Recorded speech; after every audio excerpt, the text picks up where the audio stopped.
ഈ പൂവ് കണ്ടോ? റെഡ് കളറിലെ ലില്ലി പൂ. ഈ ചെടി എൻ്റെ ഓർമ്മ ശരിയാണെങ്കിൽ ഒരു 7 കൊല്ലം മുമ്പ് ഇവിടെ സൗദിയിലെ നേഴ്സറിയിൽ നിന്ന് വാങ്ങിച്ചതാണ്. ഇതാകെ പൂവിട്ടിട്ടുള്ളത് ഒരു തവണ മാത്രമാണ്, ഒരു തണുപ്പ് കാലത്ത്. അതിനുശേഷം ഇതുവരെ ഇതിൽ പൂവുണ്ടായിട്ടില്ല. ചൂടത്ത് ഇതിൻ്റെ ഇലയൊക്കെ വാടിപ്പോവായിരുന്നു.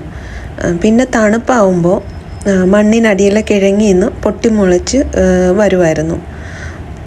പൂവുണ്ടായിട്ട് ശരിക്കും ഒരു 5 കൊല്ലമൊക്കെ ആവുന്നുണ്ട്.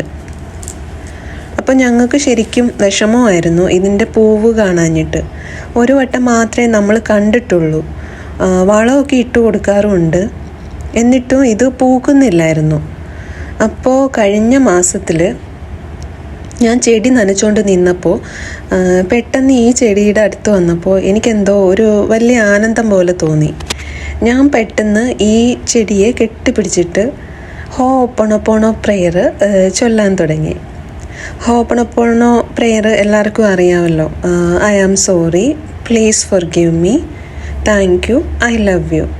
അതാണ് ഹോപ്പണോപ്പോണോ പ്രെയർ.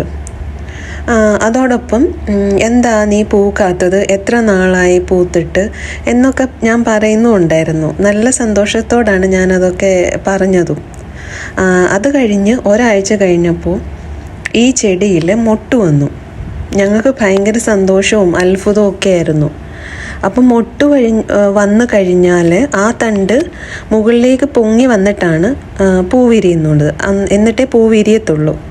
അപ്പോഴേക്കും ഞങ്ങൾ 10 ദിവസത്തെ പെരുന്നാളിൻ്റെ അവധിക്ക് നാട്ടിൽ പോയായിരുന്നു. അപ്പോൾ ചെടിക്ക് വെള്ളം ഒഴിക്കുന്ന ഞങ്ങളുടെ ഫ്രണ്ട് പൂ വിരിഞ്ഞു കഴിഞ്ഞപ്പോഴുള്ള പടം അയച്ചു തന്നായിരുന്നു. ഒരു കുലയിൽ 4 പൂക്കളായിട്ടാണ് വരുന്നത്. ഞങ്ങൾ നാട്ടിലായിരുന്നപ്പോൾ 2 പൂക്കൾ വിരിഞ്ഞിട്ടുണ്ടായിരുന്നു. പിന്നെ ഞങ്ങൾ ഇവിടെ എത്തിയപ്പോൾ ഉള്ള പൂവാണ് ഇത്. ഇനി ഒരു പൂവും കൂടി വിരിയാനുണ്ട്. ഇത് ആ മൊട്ട് വന്ന ദിവസം ഞാൻ എടുത്ത ഫോട്ടോയാണത്.